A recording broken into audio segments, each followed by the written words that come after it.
2 Boros decks, 2 mono blue decks. We didn't plan that, it just sort of worked out that way. Today on Commander Replay, we try to shake the Boros Blues as 2 Boros decks face 2 blue decks. Next on Commander Replay. Hey guys, there's 2 great ways to support the channel. All links are in the description below. Welcome back, everyone. Playing some Tajic Legion's Edge today. Take a look at this opener. That's probably not going to work. Mulligan that. 3 lands. No real value in our hand, which maybe isn't the best. But I guess we can get this Mikaeus going early, and that seems fine, I guess. We'll keep. We do have a burn spell, so I guess that's something. Can blow away all of the early creatures if we need to. Ooh, Iroas. We have an Iroas in our deck today, because it serves as a sort of second copy of Tajic. So this is kind of a good stuff build of Tajic. The plan is really just to get a bunch of creatures on the board and then play something like Rolling Earthquake or any other red burn spell and blow away all of your opponent's creatures while yours should theoretically survive. That's what we're trying to do today. We'll see how it goes. As I was building the deck, I really thought to myself, I think this deck is better served as a tribal deck. Because the one time I played Tajic on the channel, it was as a soldier tribal deck, and Tajic doesn't have a ton of identity by himself. Other than burn spells, there isn't like one specific thing you want more than another to really go in the deck. So with that, I do think tribal is a decent way to go with this, just because it gives it a little bit more identity than he would have otherwise. So some of the questions I had were, do you go with the standard equipment setup? Do you try like a tokens thing? Do you do like a go wide thing? He doesn't really carve out a direction for you to go, especially with your creatures. So that's something I've been thinking about. I think he is best suited to a tribal deck, and maybe we'll revisit that at some point. But let's get caught up on our opponents here. The Omenkeel. The backside of Cosmina. Whenever a vehicle you control deals combat damage to a player, that player exiles that many cards from the top of their library. You may play lands from among them as long as they remain exiled. Well, that's cool. Haven't actually seen that one. Ooh, KO brought an Urza deck. I guess it's KO's Urza deck, and probably not the most savage Urza deck, but still Urza. Still gets scary. Looks like he has a lot of artifacts. Brings back to our turn. There's a land. Lands are good. Play this command tower. Get the Mikaeus in for X1. And next turn we can start tapping it to put counters on it and stuff like that. Would like to catch one of our card draw spells. There was a decent number of them in the deck. Got some stuff like Mentor of the Meek, Tome of Legends, Mask of Memory, Showdown of the Scalds. +1/+1 counters are very nice for this deck. I've actually been really digging Showdown of the Scalds. The more I play it, the more I like it. That being able to pump your stuff up, it does change your efficiency in combat while also getting card advantage. It is really nice. Ignite the Future, got some card draw. No wheels, looks like today. Do have a Valakut Awakening to cycle if we need to. And also a Skull Clamp, so decent amount of card draw in there. We just need to find some of it. Opponent plays an Emery Lurker of the Lock. Somehow I think they bounced their commander. I didn't see what happened. Oh, KO must have bounced their commander with the Ether Spellbomb. Okay, that makes sense. KO gets an Elixir of Mortality, has a treasure token, and has this Sailor of Means. ETBs and makes a treasure. Brings back to our turn. There's a Waves of Aggression. That'll be handy once we're set up. But for right now, let's play the Marsh Flats. I guess we could have waited on the Marsh Flats, actually. Crack the Marsh Flats. Although I don't think this deck really needs Misfell Plains all that much. That's the reason you save Marsh Flats. But grab a Plateau. Cast our commander. Let's read the Mentor ability again, because I haven't used it in a very long time. When this creature attacks, put a +1/+1 counter on target attacking creature with lesser power. So if we attack with both of these, this will get a +1/+1 counter on it. Sounds exciting. Let's go to combat. We'll send this one into Asgard, since they don't have any blockers, and this one into D-Manny. Get a Mentor counter, pump the Mikaeus up. It's now a 2/2. I haven't used the Mentor ability a ton in Commander, but it can be really cool. It's not exactly the type of thing that just wins you a game, but it is nice when your creatures gain value as the game goes on. Like, one time I turned a Knight of the White Orchid into a 4/4 after a few combats, and that's a pretty legit Knight of the White Orchid. That gets a lot of things done in combat. Again, it doesn't just win you the game, but it is cool that there is a little bit of scaling there. The Omenkeel, back to play. Daredevil Dragster, nice. So it looks like opponents doing mono blue vehicles. The thing that I don't care for is that if we just cough down the Blade Historian, we are very exposed to removal. Depending on how D-Manny built this Iroas deck, Iroas is a deck that is also heavily incentivized to run a lot of burn spells, although I guess as long as Tajic's in play, we can theoretically survive those, but yeah, I don't know. I would love to get some value going right here, and that's not what we have a lot of at the moment. Even some ramp would be nice. Yep, Iroas coming into play. He can crew this thing, which turns into a 3/3, so we'll want to be careful over there. And he could theoretically crew this 4/4? Okay. Yeah, so we probably don't want to go over to Asgard. Urza coming in, yep. Seems good. Makes the construct. Brings back to our turn, there's an Adeline. Adeline is very cool. The question is, when do we play Adeline? I don't want to just get crushed by a board wipe. Yeah, I would love to have like a value play right here because I don't want to just cough our good creatures into a board wipe. That would be bad. Play the land. That's the easy part. I think I'm going to go Mark of Asylum. We can send this one over to KO. Not trying to show too much aggro to D-Manny.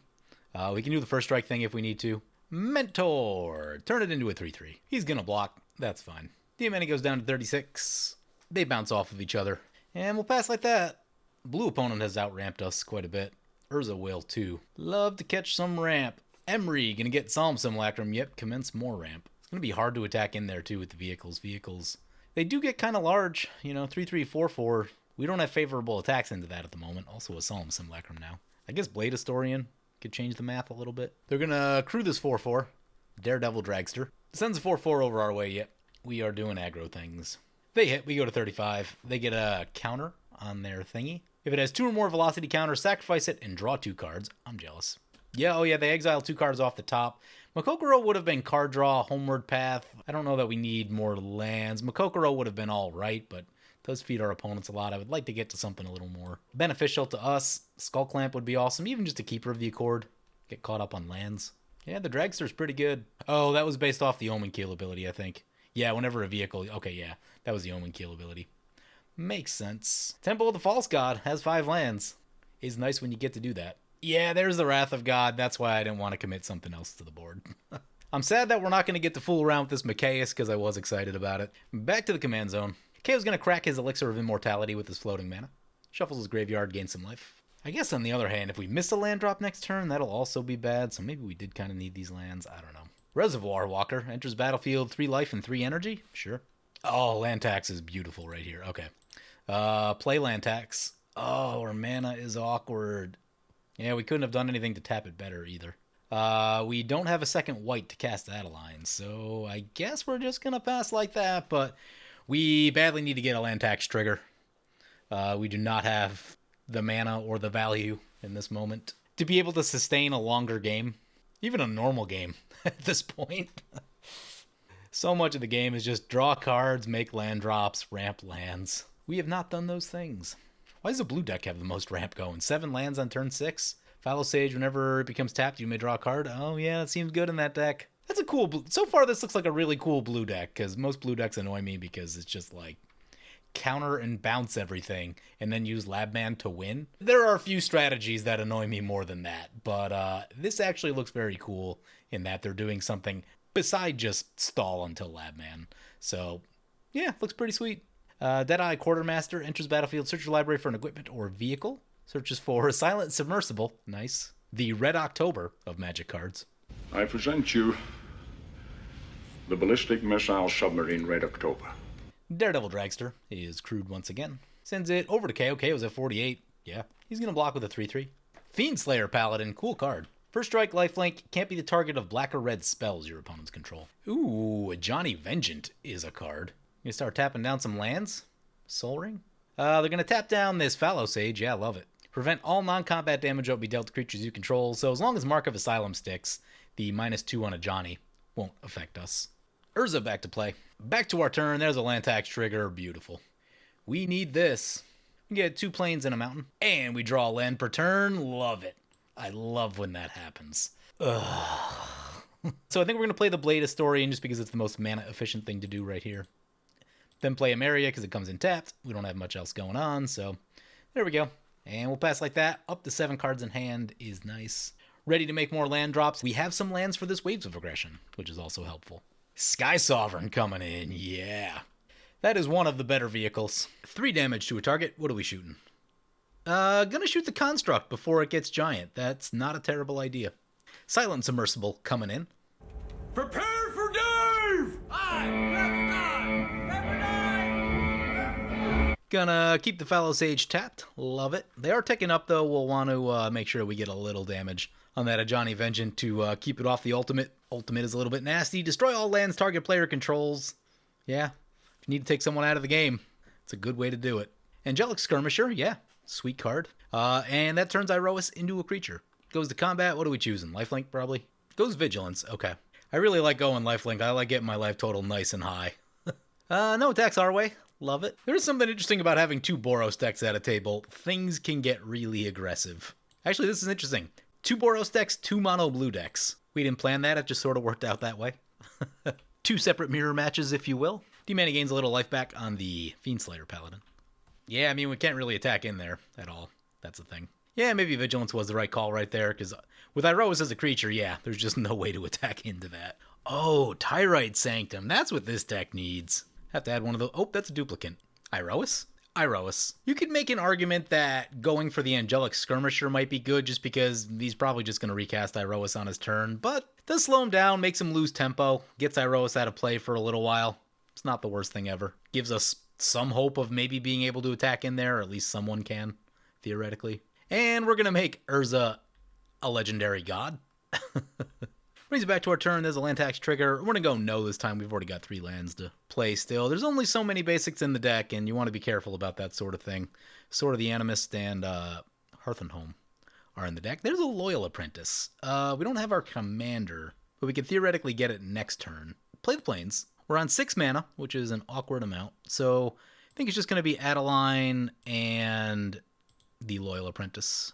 Or we could give Adeline haste, is the other thing we could do. Since we really don't have like a reason to hold the mana up, yeah, maybe we'll just give Adeline haste then. Who's getting attacked? Angelic Skirmisher. Where do they go? First Strike could make me change my mind about some things. Yeah, he goes First Strike, okay. Message received. He is closed for business. So Adeline over to KO. This could crew that, which could then crew that. That's not the best. We holding this one back? I think we might be holding that one back. Yeah, because... yeah, let's hold this guy back. And we get the Adeline trigger. 1/1 for each opponent. And they'll have double strike. Adeline's now a 5/4. Yeah. Opponent's gonna crew the Omenkeel. Yep. Maybe next turn we think about the Rolling Earthquake? Each opponent blocks.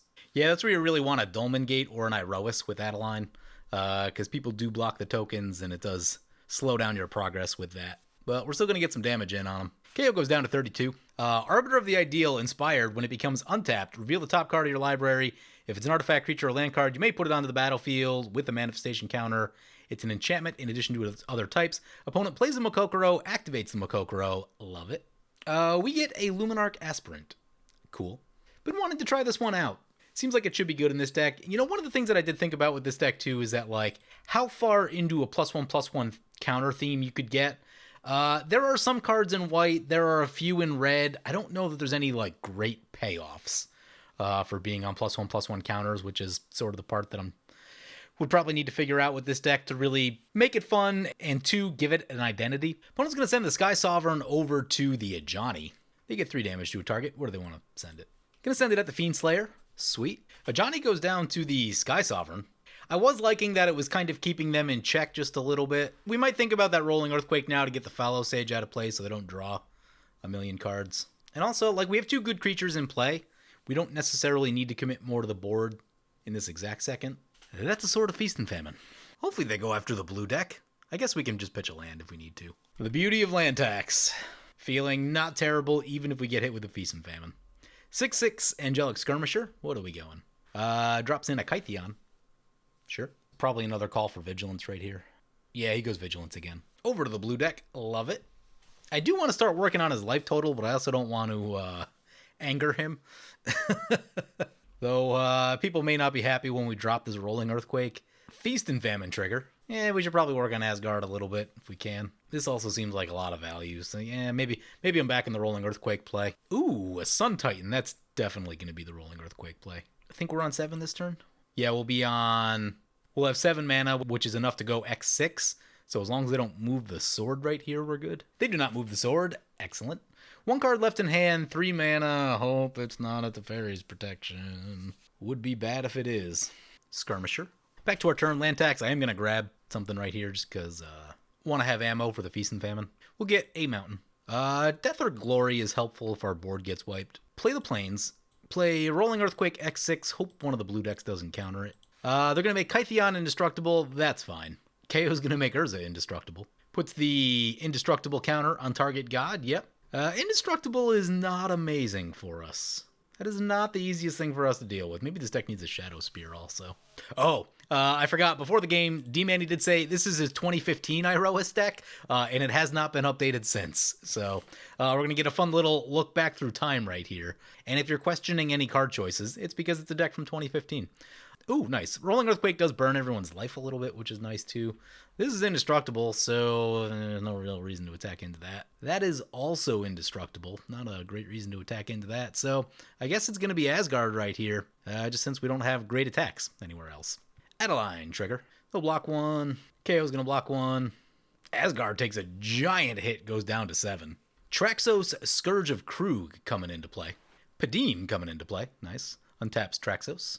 Always wanted to build the Traxos deck. Never got around to it. I think I have a foil one in a binder. Feast and Famine on the Kytheon. Wonder if this one's coming our way. Iroas coming back to play. Yeah, definitely coming our way. Can't block, but he's kind of open. I assume his play is cast the card in his hand and then activate this Seagate Wreckage to try to draw another card. He was talking about the land base. The land base from back then is definitely not what it is today, because today this would be Bonder's Enclave or War Room, which are significant upgrades over Seagate Wreckage. There's a Feast and Famine hit. We're down to 25. We will want to be a little bit careful about our life total. We don't have the best blocks in this deck, especially with flyers running around. I don't know that there's a ton of life gain. There's a True Conviction. I guess that can gain us life back. Discard the mountain. It's a grafted exoskeleton is what it is. Do we austere command on artifacts? We have 0 artifacts, so maybe. Maybe.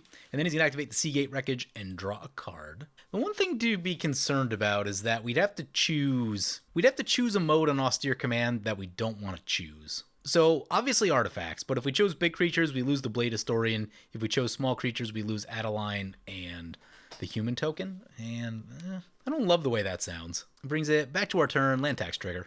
Use the ability. We'll get 2 planes right here. And there's a War Room. War Room is helpful. I guess there's also the question of, can we just kill D-Manny with a Waves of Aggression? We might be able to. That might be a thing that we're able to do. Yeah, maybe just put our foot on the gas, I guess. I kind of want to use this +1/+1 counter guy. I know we could play the Loyal Apprentice because it has haste, but the counters seem exciting. I think it'll probably actually be a similar amount of damage with a double strike. Play the Aspirant. Go to combat. Put a counter on the Blade Historian and just get a little more toughness on it. I'm just not interested in this grafted exoskeleton, what it has to offer. So everything in the D-Manny. Adeline trigger. I think I posted this on Twitter. When I was at GP Vegas, I won every game where Waves of Aggression showed up. It was only like maybe 3 games or so, but still, Waves of Aggression is so incredibly good. Did a whole video on extra combats recently. You guys should check that one out. I'll link to it somewhere. Opponents are going to block. We lose a couple tokens. D-Manny goes to 10. Asgard's at 7. Cast this Waves of Aggression. Let's drop this War Room in before I forget. Tend to forget things like that. Do it again! Put another counter on the Blade Historian. Blade Historian at D-Manny, the token at D-Manny, this thing over to Asgard. Adeline's gonna trigger. Asgard's gonna crew the Omenkeel. Yeah, they gotta block with something. This will kill them. If they don't. Omenkeel is crewed. Nope, we're gonna crew the Silent Submersible. Oh, I see. Opponent's gonna block the token and the Adeline. They're gonna lose the Silent Submersible. KO's gonna block one. He's indestructible. D-Manny goes down. Asgard survives, loses a card. We're gonna pass like that. Hope we don't get hit too hard on the crackback here. Opponent is gonna activate the Makokoro. Love it. Deafening Clarion is a magic card. We may play that also just to get the lifelink going. Keep ourselves out of harm's way. Padim trigger. Yeah, they'll draw. Mirrored and Besieged. Ew. At the beginning of your end step, discard a card. If there are 15 or more artifacts in your graveyard, target opponent loses the game. Dolmen Gate. Does not appear to be 15 artifacts, but there is a few more than I would like. Yeah, opponent is crewed. Activate the Makokoro again. There's a plains. Kind of hoping for swords or a path. I think there's only path in the deck, but Sky Skiff. More creatures. Yeah, I mean, we don't have a great plan other than just like try to slam our way through this. Hopefully we don't lose too much. I guess we can blow away some of the tokens. And also, I guess putting damage on the things too with Double Strike is also a good place to be. Sky Sovereign our way. Let's see if they remember the Mark of Asylum ability. They try to target our 1/1, and the damage is prevented. Mark of Asylum. Nice. Nice. I mean, I guess I got to target something. It's either that or Urza, and all of it fizzles anyway. So, yeah, works out. We will take a shot in the air for 6, though. Opponent gets the Omenkeel ability and exiles a Slayer's Stronghold. We're down to 19. Do need to be a little careful. As long as our board state holds, then think we should be able to close it out as long as there isn't too much interaction. Interaction is really the question from our opponents at this point. It kind of depends on what KO has. He didn't do much on his last turn, which makes me nervous. I didn't see how, but somehow we got the elixir back after cracking it. Plays a land. Brings it back to our turn. I don't think we need any additional land tax at the moment. We have 4 lands in hand. And we draw another one. Awesome. Play a Plains. Keep working toward an area. Play Deafening Clarion. Go both modes. Clears out a bunch of tokens. Aspirant trigger. It's already got 3 damage on it. Cool. Keep pumping the Blade Historian, I guess. Hey, everything over to Asgard. Adeline. KO's gonna block 1. No blocks from Asgard. Opponent goes down. That was just first strike damage. I guess they didn't block. We needed to send enough stuff so that they couldn't block and survive. And then we Waves of Aggression. Discard a mountain. This is an S tier extra combat spell. And he's gonna overload a rift. Ouch. That's not great. That is not great. Waited till the correct moment to do that. All we can do is play this land tax. We go back to combat. Can't do anything. Go to the end step. He's on 7 lands. We have more than that. I guess we'll keep 1 land. What are we getting rid of? Mark of Asylum, I guess? Yeah, I guess Mark of Asylum. Because our commander can do the same thing as that if we recast him. But we're going to need a lot of creatures to get through Urza. Although maybe we think about our commander and Loyal Apprentice and try to get Airborne Solemn. KO's going to hit us for 2. Yep. We are at 53 after the lifelink from that big turn, so that's good news. Have a little bit of life to work with. We have a massive card advantage, so I guess Urza is card advantage on a stick, so if he runs out of things to do, he might start doing that. But 2 cards in hand versus our 7, and 6 of ours are non-lands. Oop, that's a Taurian Mauler. Also really good. Okay. We want to get our commander because we want the Loyal Apprentice, I think. Oh man, 5 is a lot. Get the Loyal Apprentice. Get the Luminarch Aspirant. This is what I was talking about with the +1/+1 counters. There are some red creatures that do it. Again, it's trying to find that payoff for it. There's a Plains. I wonder if that would have changed anything we would have done right here. Maybe I would have gone Mauler first, but that's fine. Go to combat. Loyal Apprentice, and put a counter on the Tajic. Get a Thopter. Swing with these 2. Mentor trigger, pump the token. He's gonna block. Yep. Solemn dies. He'll draw a card, and he takes 2. Believe it or not, we're actually up to 5 Plains.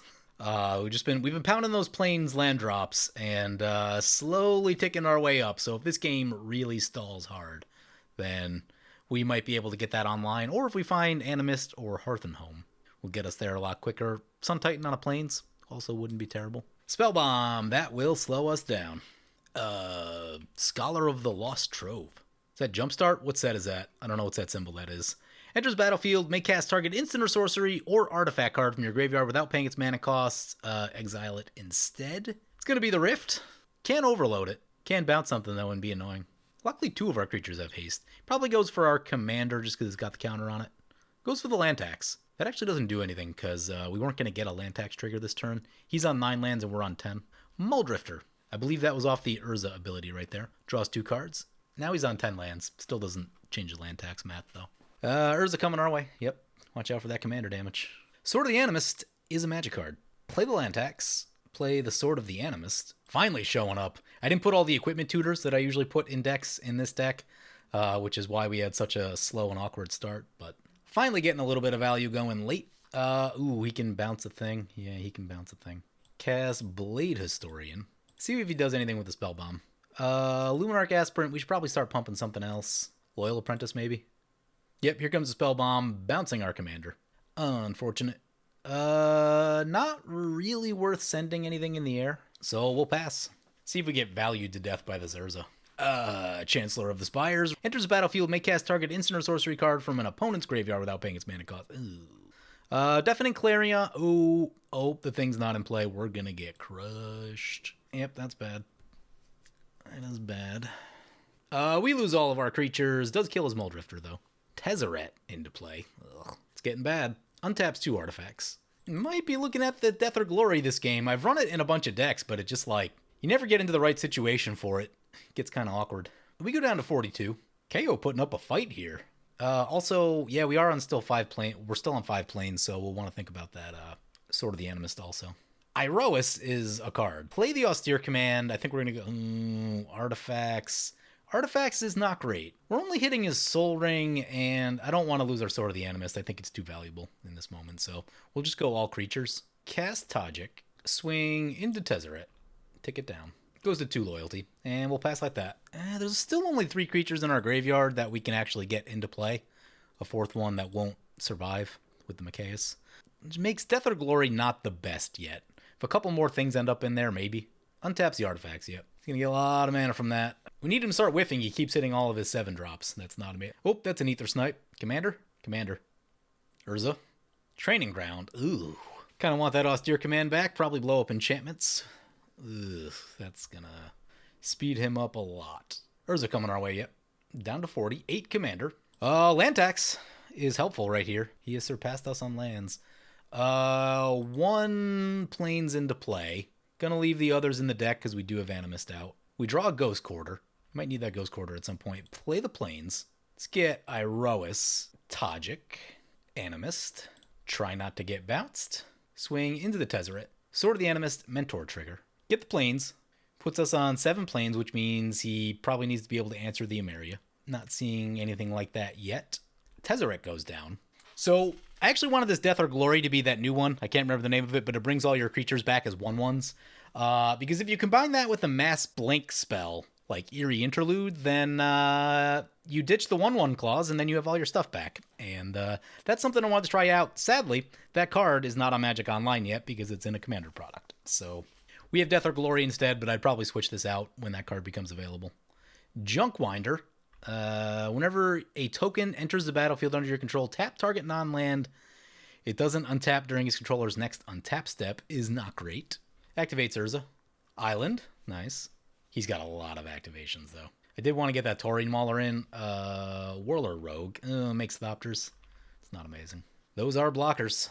Now we can start icing our stuff down. Eesh. At least it doesn't tap the lands. Does tap Iroas. Yeah. Was hoping to make a play with Iroas right there. Taps the land tap. Oh, doesn't tap our commander, but he's probably got more stuff coming. Sludge Monster. Put a slime counter on stuff. What happens here? Non-horror creatures with slime counters on them lose all abilities and have base power toughness 2/2. Not amazing. Enters the battlefield or attacks. Wow. KO is going off right here. Urza, what a terribly broken card. So, like, the problem is that the only way to really stop this is like a Winter Orb, and even then we need to deal with this board state before that happens. Cracks the Brainstone. 2/5 coming our way, yep. Back to our turn, Emeria. Let's get the Loyal Apprentice. There's a Thran Dynamo. Play the Ghost Quarter. Actually, yeah, I'm just going to straight away Ghost Quarter this Nykthos. Get rid of that. Let's get Thran Dynamo. Mauler. Activate War Room, I think. Elishnorn is a card. We'll definitely want to wait till the right moment to use that, though. Cast Adeline. Are we swinging with the commander? We still have Iroas, so yeah, it should be fine. Loyal Apprentice, make a token. I think I'm going to leave the token back. Well, 1 damage doesn't do that much right now. Sword of the Animist, Adeline. Iroas will keep the Adeline tokens alive. That's nice. Problem is, we're probably going to hit with the Sludge Monster in a sec. Use the ability. Get the planes. He's going to block everything. Everything just bounces off each other. This is going to be the big turn right here, because on our next turn, as long as we have some creatures left, we go Elishnorn, Blade Historian. If we can, we try to retrace Waves of Aggression. Diluvian Primordial, really? Come on, KO. Probably going to be that Death or Glory, then. Austere Command, I'm sure. Does he go creatures? I don't know what he does right here. He might go for the Clarion again, because I think that still gets most of our stuff. Oh, no, we have... Oh, right, Tajic. Tajic's ability is gone. Yep, Deafening Clarion. Should have kept that Mark of Asylum. Man. Pump the Mauler. It will survive. Thank God. Adeline will survive. Everything else is going to get cleaned up, though. KO will lose some stuff in this, but he's also going to gain a lot of life. We have 2 things left. 2 good things. The nice thing, Iroas isn't a creature anymore, and Sludge Monster only targets creatures, so Iroas will stay intact. He's going to bounce the Mauler. Pretty frustrated. Pretty frustrated. Here comes everything. Just about everything. Sludge Monster. Adeline will lose its abilities, which somehow makes it die. Down to 20. Getting nervous. Activates Urza. Land. Ameria. Who do we need? Let's try Blade Historian. Keeper of the Accord is kind of late. We have an Iroas. I think we gotta ride Iroas. Oh, we don't have any lands. We can't retrace the thing. Land tax didn't trigger. Elish Norn doesn't actually kill anything right now, which isn't the best. But if we drop Elish Norn, then... I mean, he has to hit that with the monster. But also, he probably loses stuff. Maybe we don't show Norn yet. How much is in the air? Just 1 in the air. So let's go Keeper. Actually, send the Iroas. We go Keeper, Mauler, our Commander. Ooh, our Commander's going to need a lot of mana. Basically, I'm just trying to get bodies in play for the Elish Norn play. That's what I think the goal needs to be. Maybe we Death or Glory. Yeah, this might be the Death or Glory turn. Send in this Iroas and see what they want to do about it. Double Strike and Menace, so if he wants to block, it will be costly. Does not block, takes the damage. Goes to 33. War Room? Nykthos. Ooh, play the Nykthos. Get Keeper. Is it Death or Glory time? Get the Mauler. We have 6 White Devotion. I think also 6 Red Devotion. Oh, 7. Cast Tajic. Pass like that. Next turn, try to Loyal Apprentice, hit a land, retrace Waves of Aggression and Elish Norn, and that's going to be the key to victory. There's a Makokoro. I wonder if he activates it. He's going to Tech Edge the Ameria. Well, that's unfortunate. Activates Urza. Animating Fairy. Just a 2/2. Pumps the Mauler. Activates Urza. Oh, Scourge of Fleets, really? And down we go. Yeah, that was literally the most annoying Urza deck ever. I mean, I guess it's just an Urza deck, so that's literally all of them. That was frustrating. Did get a decent look at the deck, though. Yeah, I'd say Tajic's probably about a C-tier commander. It does something, but it doesn't blow you away with power. It's fine, but not the first thing that I'm really looking to build. I do think taking the tribal route with it does give it a little bit of character if this is a deck you're trying to build, so I'd probably steer you in that direction. But anyway, hope you guys enjoyed the video. As always, feel free to comment, like, or subscribe. Thank you for watching.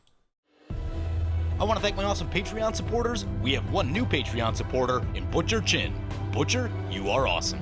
If you want to help support the channel, vote on which decks I play next, or if you want to get some good games of Spell Table going, be sure to check out my Patreon, the link below.